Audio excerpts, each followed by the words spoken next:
So this is our shed. As you can see, we've already started to tear down the panels on the inside. It was primarily used for storage, like outdoor furniture, garden tools and things like that. But it's a pretty small shed, so there's a lot of stuff which we can't fit inside. Therefore, we started thinking about making a bigger shed, a new one, in order to store the things that we don't have any extra space for. And this is where we're planning to build it.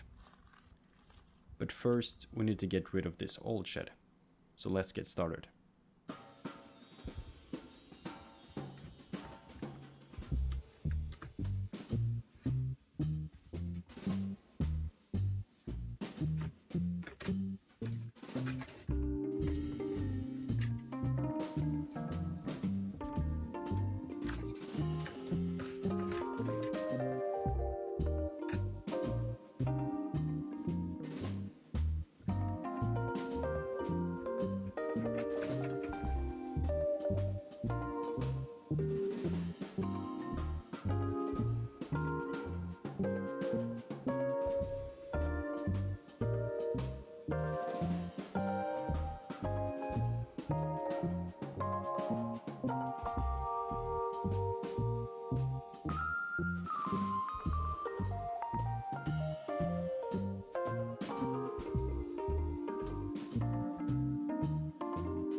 This is what our shed looks like at the moment. As you can see, it's not completely finished, but we've come pretty far. There are some things remaining outside, for example panels on the short end of the shed, as well as a wooden gate. But other than that, it's basically finished. Inside, however, there's a lot remaining, but it's looking very good so far. The plan is to divide the shed into two separate rooms. One room with isolated walls and the other one without.